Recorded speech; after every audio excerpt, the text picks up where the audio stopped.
Hey, this is Paul Ash, and we are live with They Talk Funny. My guest today is the fantastic Mr. Chris Fonseca.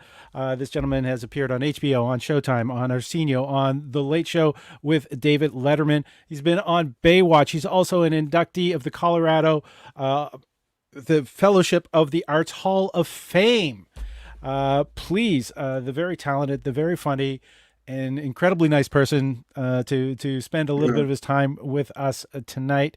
It is Chris Crazy Legs Fonseca. Welcome, sir. Welcome. How are you doing? I'm doing Well, good. it's been a long time. It has. I think we met 1997 in Montreal for the Just for Laughs festival, and you were accompanied by your cousin slash road manager Tiny, who was anything but. Right. Actually, Tony, Tony. but I don't know why I always yeah, thought. but I guess some people did go nickname him Tony. Um, actually, Steve, you know who Steve Sherpa is? Yes, Steve Sherpa. Yeah, Yeah, from the trainer. Um, he nicknamed him Fat Tony. Fat Tony. I don't think I'd ever want to say anything mean. Like your cousin, gentlest, very gentle person. But I also saw him pick up you and your chair and walk two straight flights up with no pause, no question. Just grabbed a hold of you in the old Club Soda venue in Montreal. So it was actually like three stories. It just they were such like long flights of stairs, and he just picked you up and carried you upstairs in one go. Not a word of complaint, not even breathing hard. It was Yeah, yeah, that was memorable. So yeah, you okay. yeah, We have the fact that you are like you're a comedian. You've been doing comedy for 38 years, around that time period, and you have seen so much. You've gone through so much, and we're going to talk to you about your writing and your writing style. Uh, but what for you? What generally inspires you when you're writing, or do you want to define your comedy style for those who are just joining us for the first time? Um, well, I think it's important to let people know that I do have cerebral palsy. I'm actually in a wheelchair, as you mentioned. Mm. Um, I kind of feel like with podcasts and so forth, I'm like Elvis, only shown from the waist up, so people don't always, you know, get it that I'm in a wheelchair. But Oh, you partly because of the cerebral palsy, but also because you were in a car you accident. kind of Uh, feel, yeah, we froze for a second, but we're yeah, still running. But you yeah, were you were born with cerebral palsy, but you were in a wheelchair. Sorry, in a wheelchair. You were in a automobile accident after you had started doing comedy. Like your appearance on Arsenio, you were correct, still using a walker. Uh, oh, right. And then I was actually, believe it or not, in a second accident. So there were two car accidents. The one messed up my left leg, the other one like broke my right ankle. So like the combination of those injuries plus the cerebral palsy kind of put me in the wheelchair. permanently, so to speak. Mm. Uh, and well, we already have people. Coral Young is saying hi, Papa. I know today is your eldest son's Yeah, birthday. yes, Andrew is 29 today. By the way, Coral is my oldest daughter, and Sophia is my 2-year-old granddaughter. Ooh, there's So I am a papa. you're a Papa. So Sophia is your granddaughter. Yeah, she's saying so. Yeah, I I just imagine even though some of your jokes involve dropping children, I do believe you will be a you're a fantastic. You're definitely somebody who's been about family. Family has always been something you reference in your comedy a lot. Uh, we Right. follow the white rabbit is asking how old were you when you did your first show. I think they're amazed that you're 38 years old. Been 38 years in the career. Right. I was 20 years old. I was attending junior college at that time, and I did a gong show on campus. Yeah. And you went there for journalism. You got a degree in journalism. Yes, I did.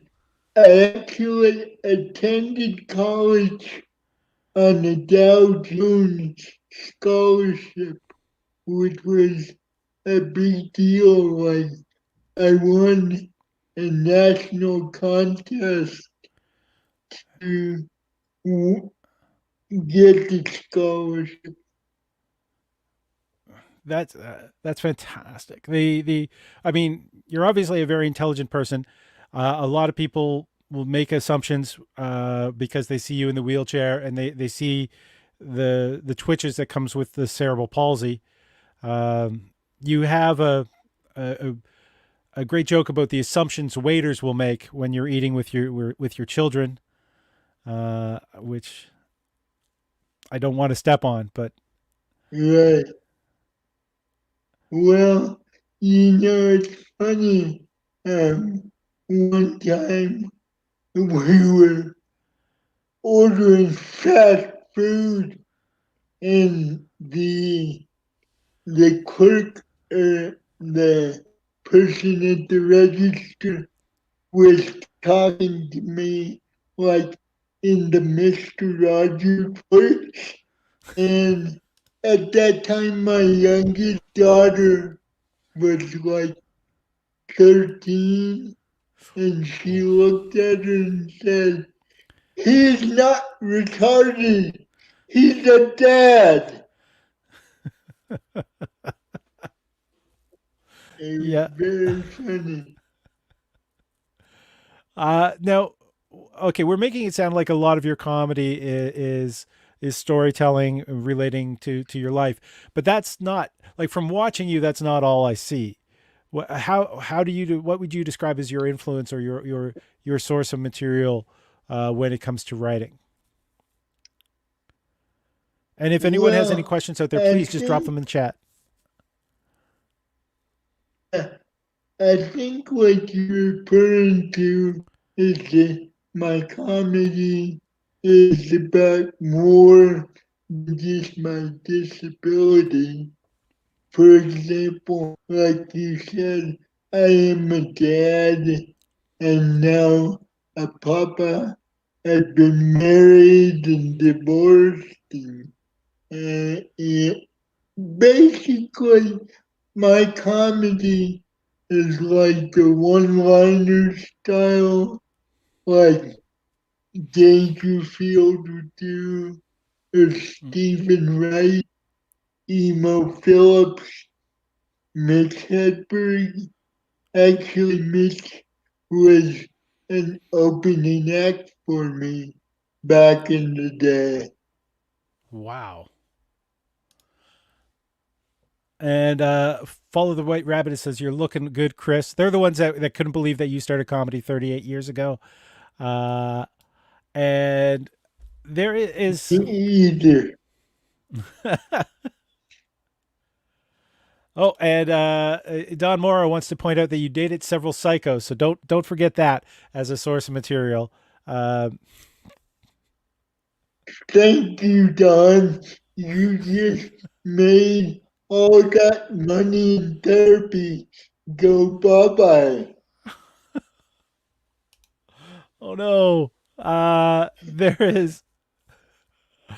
But you're more than just one liners because you do storytelling as well.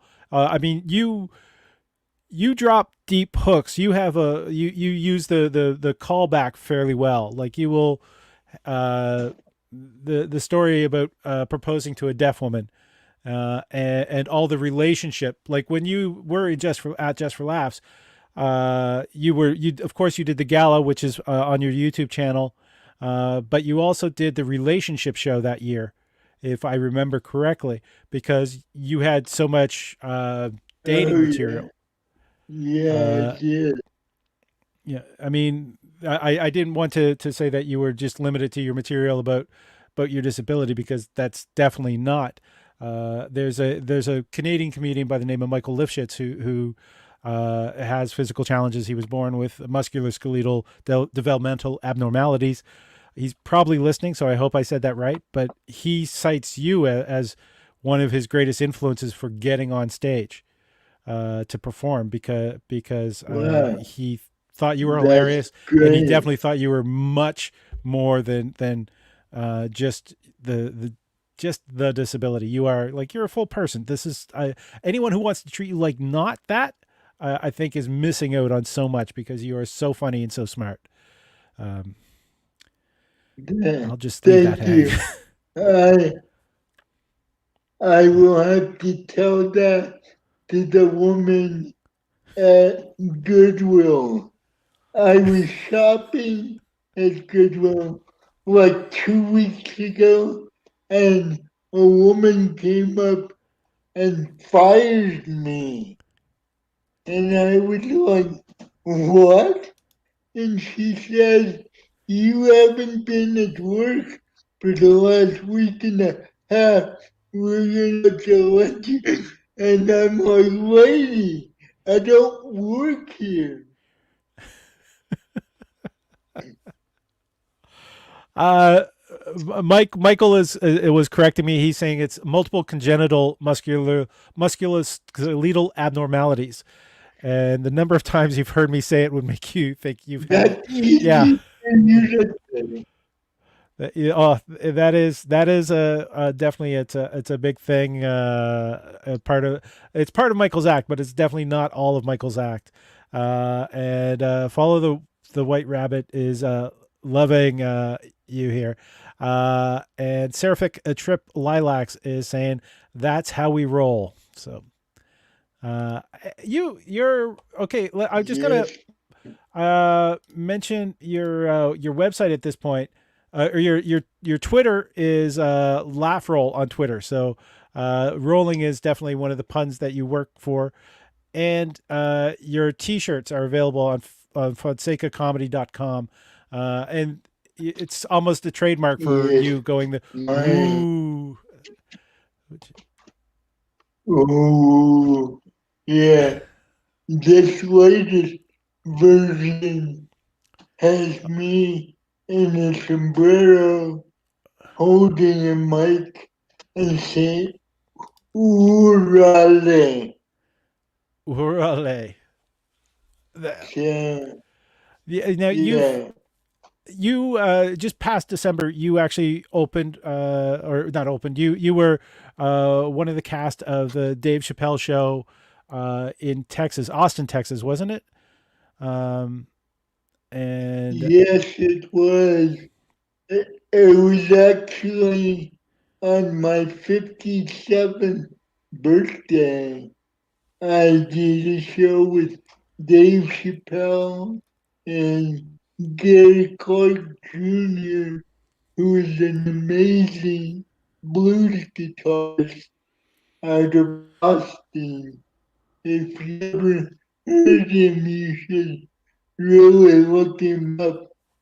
It was a little intimidating though because he opened the show having a guy wail on the guitar for 30 minutes and then comedy was a little different, but it worked, you know. Well, the In my career, I've, yeah, go ahead. well, I mean, the people were there for the comedy. I mean, Dave Chappelle is a big name. Plus, you're fairly loved in Texas. You've spent a lot of time in Texas. It's one of your one of the places that whenever hear of you touring, that's one of the places I that you're going to. Even though you are, a Colorado based and you are a Colorado native, you're often seen performing in Texas. There's actually a video talking about with music. There's a video of you performing with a couple with a live band on stage, including members who worked with Paul McCartney. Uh, I mean, like you're no stranger to working with musicians. And Is I guess what I'm trying to say. members of Wing, They were members of Wings. It's right? I'm friends with all, yeah, I'm friends with a lot of musicians, including a couple big guys from Texas. My brother Pat Green is a great country star out of Texas. And this other guy you may have heard of named Willie Nelson. I think just a some little people star. may have heard of him. Yeah, not just from the tax troubles. Yeah, Yeah. Uh, the to bring it back to writing though, exactly. do you do you spend a certain period of time every day writing, or do you structure it that way, or do you write more when inspired? What would be your process? Um, I write kind of when it comes to me, which, you know, I'll get an idea and I'm kind of like Chappelle in that we write backwards. We think of a punchline and then we figure out how to get to it, you know, whether it be a catchphrase or something in the news. Um, so I write backwards, but I am pretty prolific. Um, I put a lot of stuff on Facebook, and it's funny because people tend to get kind of judgy, and it's like, look, Facebook, I'm not getting paid to do Hmm. this on Facebook. So it's kind of like a note for me. I'll throw something out there. So I remember it because if I write it down, I can't read my own writing. So that doesn't fucking help. But also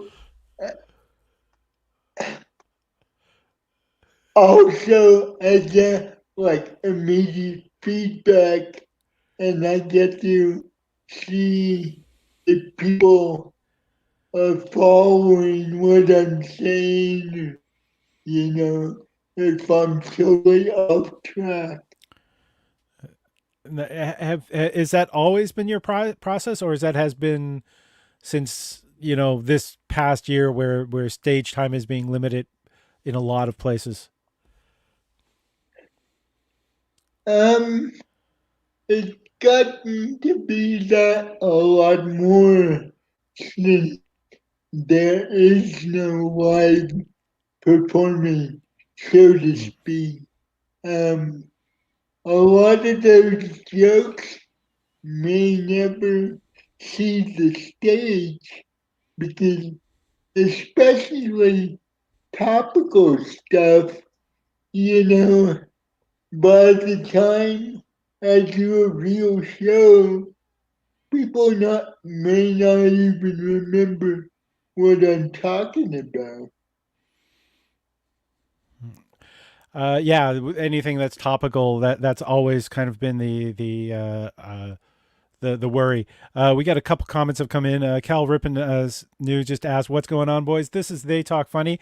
Our special guest today is, of course, Chris Fonseca, Crazy Legs Fonseca. You may recognize him from his Baywatch appearance, which we're gonna be asking him about just in a moment. But he loves us already, and.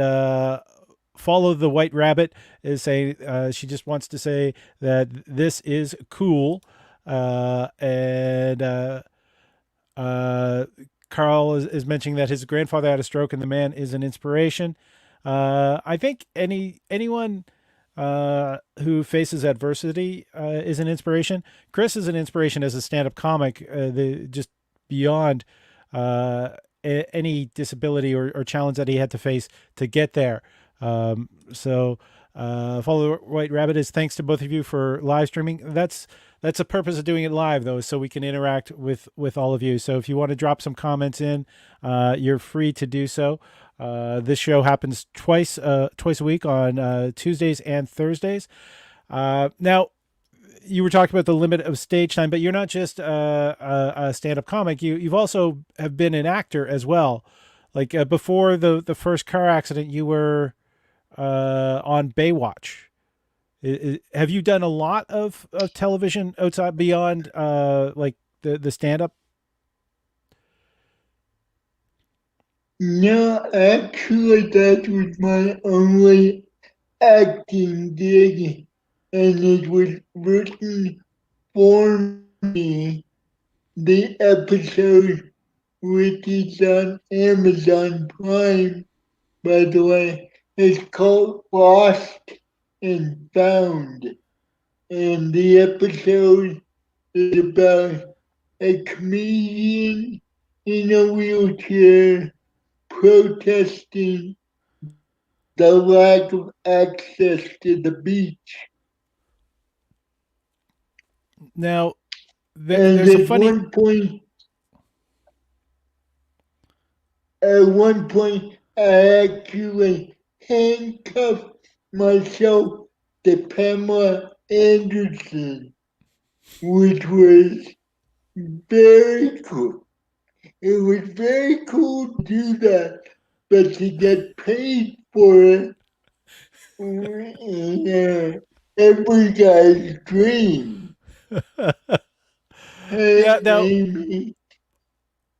yeah, Amy is saying that she loves your dad. You're killing it. And Follow White Rabbit saying this is very neat. Don Morrow is thinking, I think it's important to note that Chris has given a great hand up to many newer comics as well. Thank you, Don, for reminding us of that. That's one of the things that makes Chris such a gentleman of comedy. Uh, Now, part of the Baywatch, though, they had you out on a flutterboard, was it, at one point, and they told you to act Yeah. panicky, but you don't actually know how to swim. So was it hard to keep the panic just acting level, or did you actually Right. feel? Yeah. What funny is that they told me, don't worry, we're gonna use a stunt guy to do that. You never had to get into the water. And then last day of filming, they're like literally duct taping me and bungee cording me to a boogie board. And all the time they're saying, don't worry, Pamela is actually a certified lifeguard. And Pamela Anderson, God bless her, she's about this big. It's like, I'm, I'm dying here on international TV. Michael Lifshitz is saying handcuffed to Pamela Anderson. Way to sacrifice for the team. Uh, there's uh, there I do that. what I can. Oh, you sort of your audio sort of dropped out there. What was that comment, Chris? I said, I do what I can. Follow White Rabbit and Soulshine, loving it, loving the story. Now you, okay, Don Mora already pointed out the fact that you've given a hand up to a lot of comedians. Um, are there comedians that you've given a hand up to that like inspire you, or who else inspires you when it comes to your comedy and to life?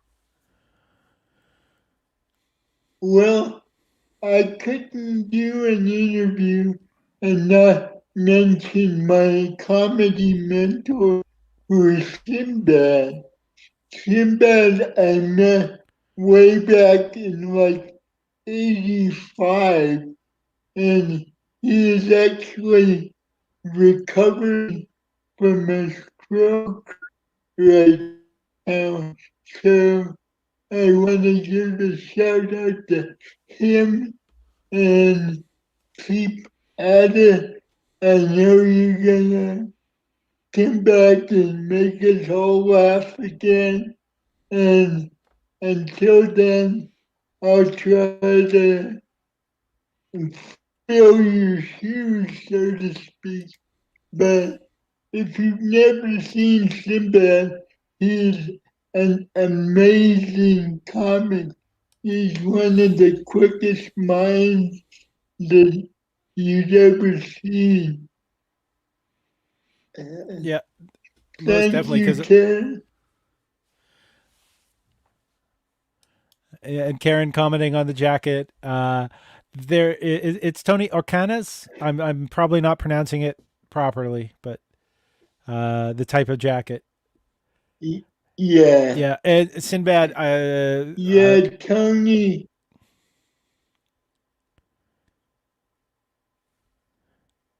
Tony helped me get this jacket a couple weeks ago. I bought it like off of Facebook, and I was afraid someone's trying to scam me. So I had Tony, who I grew up with, come and make sure that, like, I didn't end up dead out. this is not the same Tony who was your But road manager. Sinbad is an Oh, you've frozen for a little bit, but no, it's just a guy I grew up with. okay. Sinbad has been on Canadian television. Like he did many appearances at Just for Laughs, and I'm not sure you realize how often the Just for Laughs shows kind of get repeated here in Canada. So there's a lot of Canadians out there who are familiar with your work, especially from 1997 and earlier appearances. Like and Sinbad, like people still get to see a lot of that comedy here in Canada. Uh, and it's good news to hear that he's recovering from the stroke. Is who else inspires you? Well, I had a guy who actually was my bodyguard after Tony quit going on the road to be a real boy, so to speak. The guy nicknamed nicknamed Shrek because he was also a big, like 6'5", 350 pound guy, and he eventually started doing comedy and was doing great.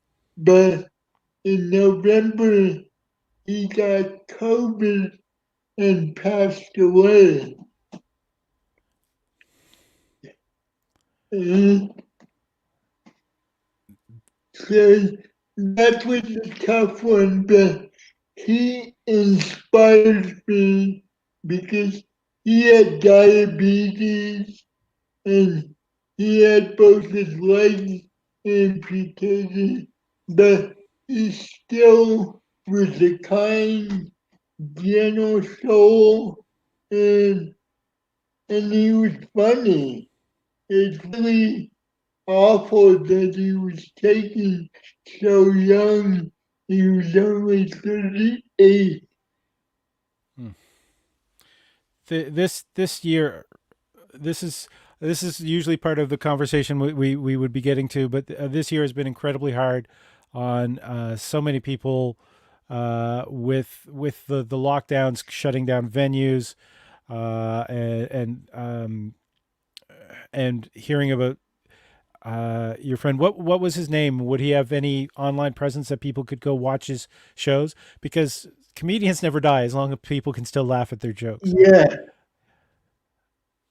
yeah. He went by the stage name Joe El Cholo. And actually, his story went viral worldwide because he was doing Instagram posts from the hospital showing the effects of COVID and how the conditions were.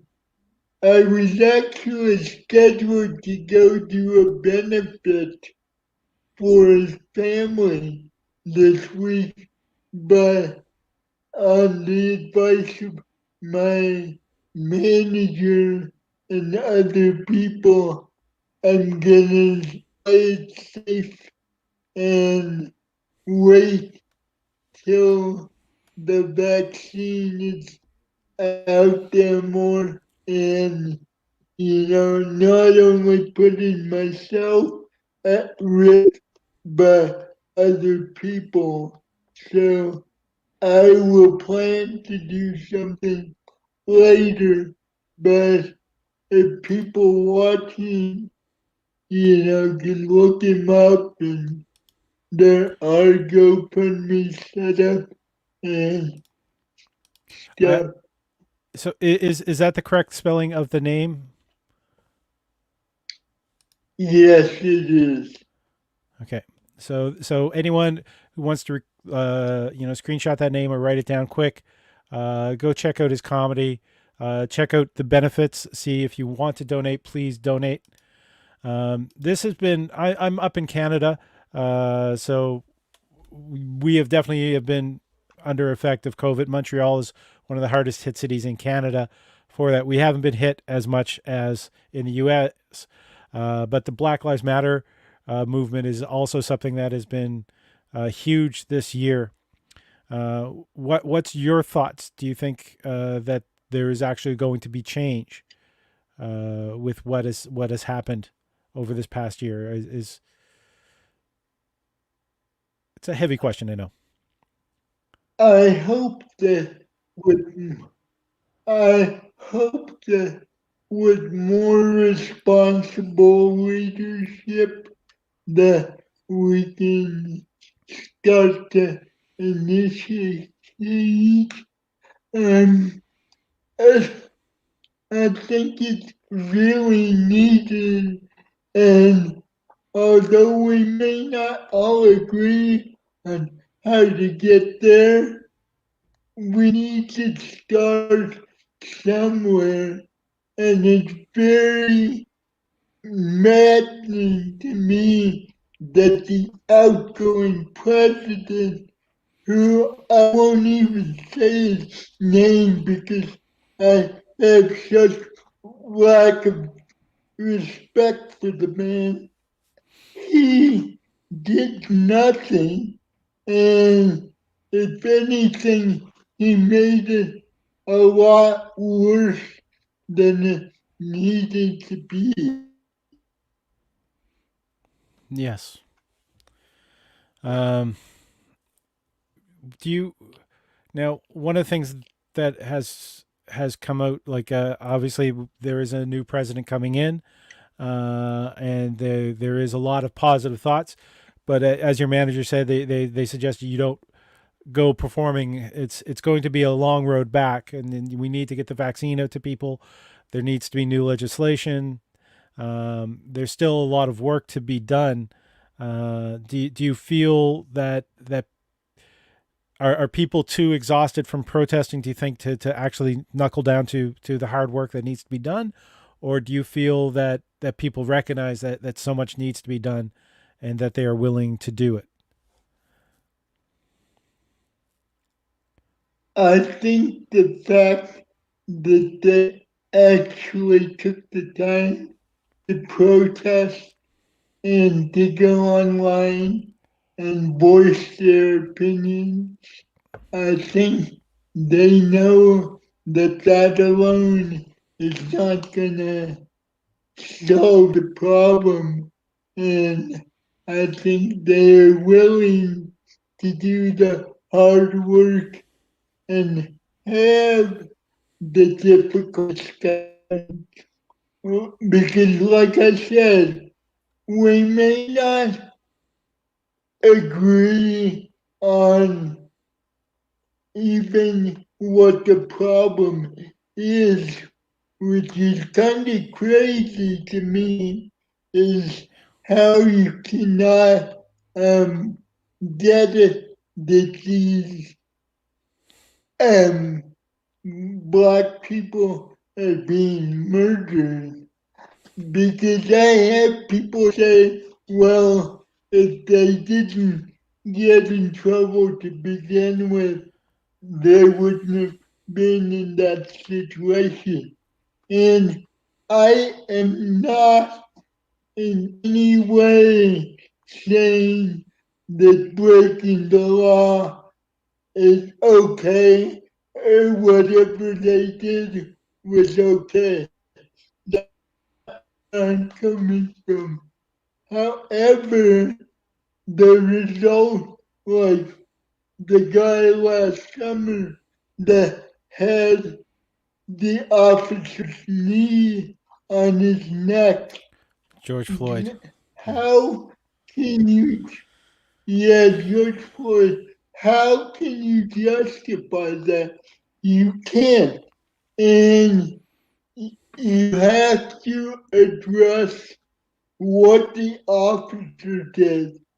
And again, I'm not saying that what George Floyd did to get in that position was okay. That's not the point. But it could have and should have been handled differently. And like I said, we have to start somewhere and not just, you know, push it under the rug and pretend that it's not happening because it is. It's that is all. That's always been how it's been handled, and even like Breonna Taylor did nothing, nothing. She was a hero, and she did not get. She didn't even get justice at this point. Uh, I feel like I've sort of taken this into too Yeah. deep of a territory, but you do have hope for the future of That, yes, I do. And my daughter Amy who's watching and commenting. We got to talk over the holidays, and I'm glad that she, among other people, including my other kids in the young generation, are trying to figure out what they can do to help situations like this and make the world better in general. And that made me very proud as a dad, and it makes me have hope for the future. Because that's what we need. What we need is the future. We need the young people, and the young people are doing so much, and we need to support them. Obviously, you've obviously raised Amy and your children right. If they are doing this stuff to move forward.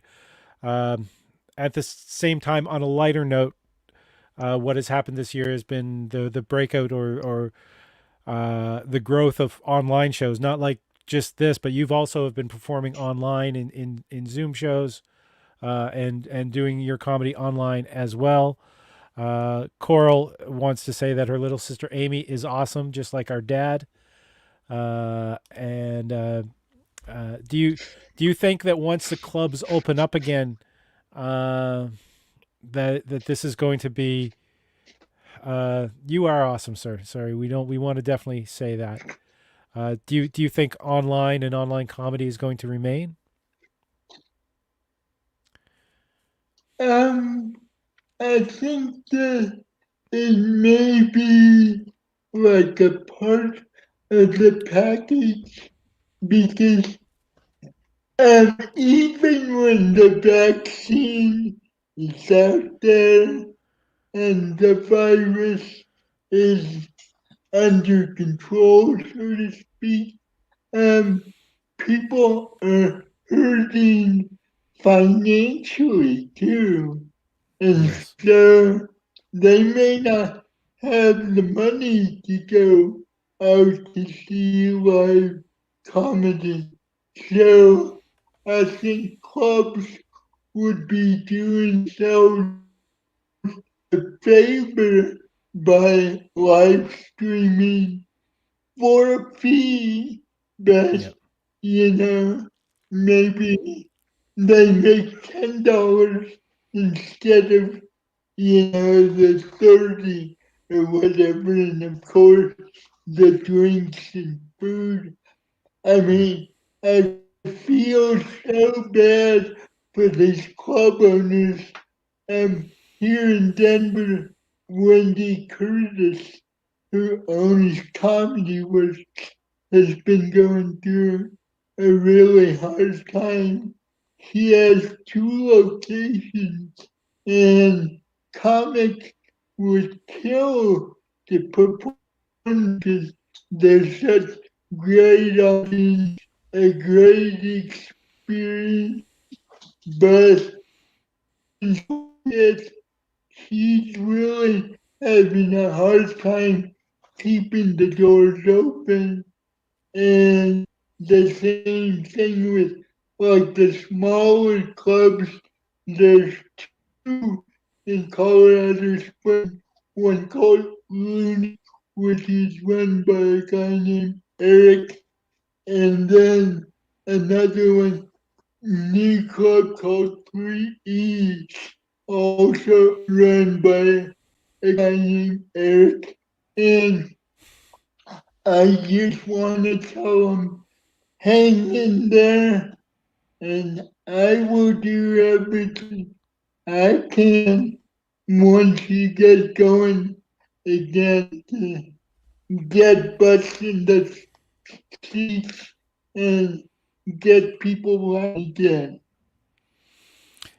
That commitment to community is probably why you are been elected into the Hall of Fame of the Fellowship of the Arts of Colorado. It's that concern for community. Just Mr. Fonseca, it has been an absolute pleasure. So yeah, we definitely want to tell people to support their local clubs when it is safe to do so again. And I know that there's several clubs across both our nations are having online fundraisers, etc., just to make sure that they can stay in business and have doors to open when the vaccine has been inoculated into enough people. Um, I want to point out that you've been also using your downtime this year to write a book. Is there anything you want to tell us about that? Yes. The title is Papa, Where Do Jokes Come From? It's kind of a play on, Daddy, where the babies come from, Mm-hmm. whatever, but it's it's my life story, and I'm trying to be as honest with it as I can. One thing we haven't mentioned is I'm 8 years sober from Yes. alcohol, um, which is a big feat in itself, but to do it in the entertainment industry is like a whole different animal.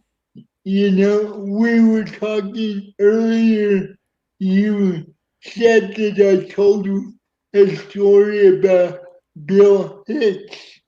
Yes. Way back in the late 80s, I performed with Bill in Boise, Idaho.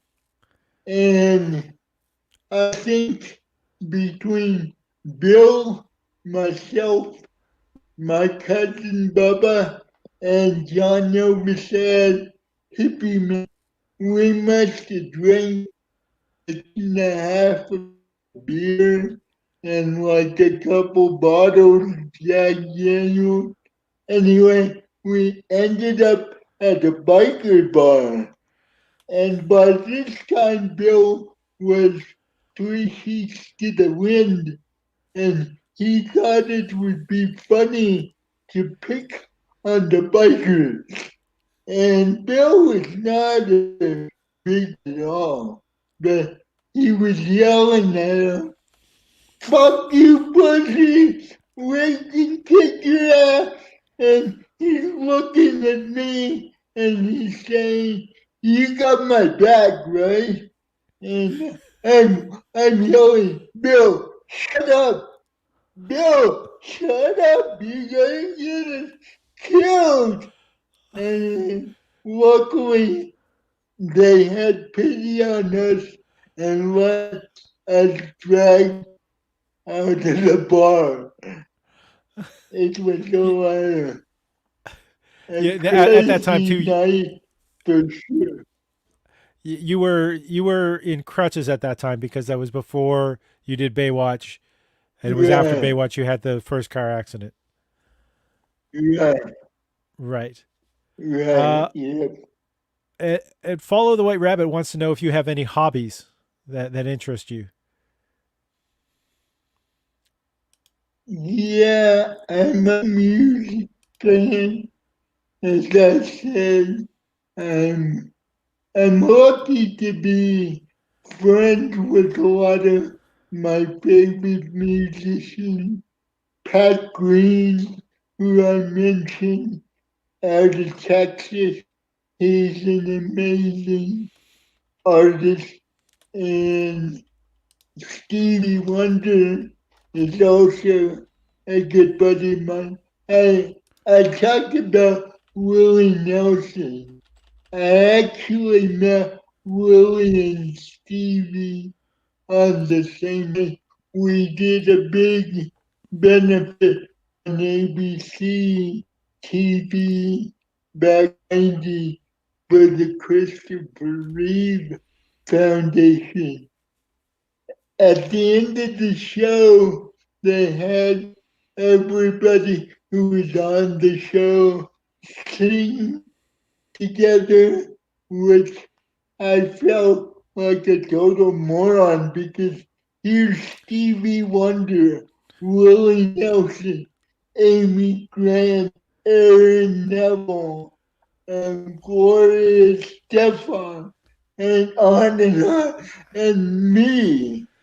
Yeah, some guy who But just been on anyway, HBO. And after we did the number, exactly.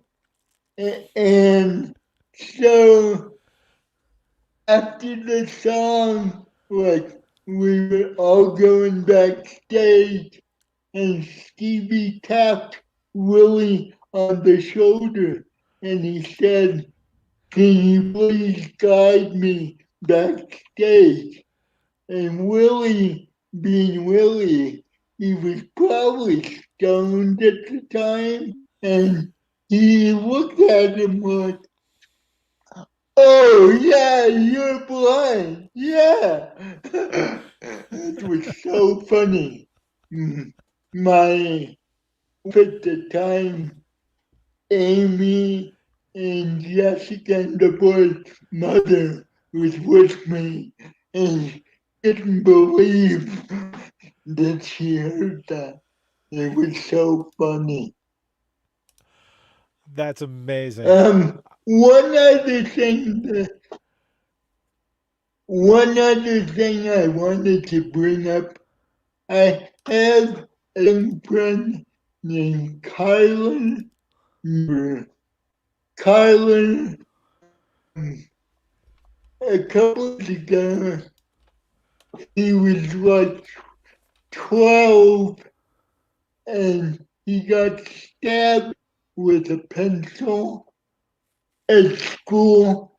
Like, eh, he almost died from his injuries, but he recovered, and part of his recovery is he started a non-profit with his parents because the altercation was about shoes, believe it or not. And so Carlin started Carlin's Kicks, which is a non-profit to um, get shoes and that are donated from various places and give them to people in need. And I forget, but in the last 5 years or so, he's given away like 20,000 pairs of shoes. Uh, I mean, he's just an amazing young man, and that is one guy that when this pandemic is over, I will be in Vegas where his nonprofit is located, and I'll definitely be lending a hand in any way I can. It's actually Kyler, Kyler, Kyler's Kicks. KYLER. There we go. Okay, yeah. Now I can find it on. Yes, Yeah, you can find it on Facebook. There's also a PayPal drop. So a new search would find it for anyone who wants to. I'm glad. There we go. We got the proper spelling up there. Kyler's Kicks. So there's an S in there, another S. So Kyler's Kicks Foundation. yeah, So yeah. you can search for that to make a donation. This isn't another example of you always giving back. You always reaching out for other people to help any way that you can. Cold Wave says that Crazy Legs stole your wallet. Do you know who this is? Uh, Threw a wind up, a sail up, and almost gone like a UFO. Yes, that That's actually my son, Jason. Uh, Is it? Was it Jason? Was it his birthday today? uh, no, it's actually his older brother, His older brother. Andrew. But J- Jason is being funny. Okay. So he takes I after you. think, you know, what's funny is that, right, Jason, Andrew, and Amy all hung with me in Austin for the Chappelle show, Right. and Dave was gracious enough to, to put us up in a four-star hotel, and we were hanging out, and I went to open the curtains, and the view I had was a wall. And I looked at the kids and I said, how racist is this? They gave the Mexican the wall.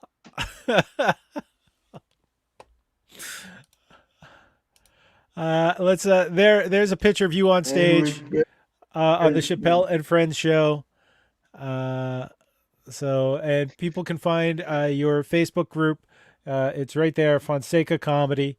And let's just bring that back up. So people can find you on Facebook. It's fun, or your website, sorry, is fonsecacomedy.com, and it's Fonseca Comedy on Facebook as well. We've Cold Wave is laughing out the tears. You got Follow the White Rabbit is laughing hard good. as well. You have brought us to tears. You have brought us laughter. You have been you're an amazing performer.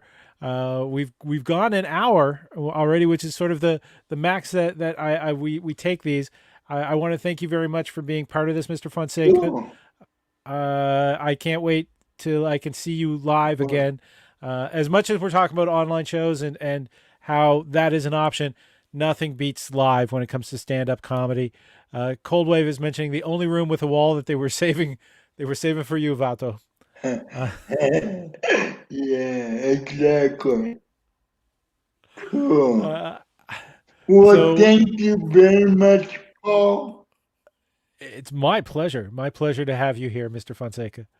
Chris, it was yeah. I'm kind of tickled. We met back in '97, and you've always been a gentleman, and I'm. It's a pleasure to be able to chat with you tonight, and I'm so glad that we had the chance to. Cheers. We're gonna sign off Okay, now. thank you. Take care. Take God care. bless. God bless.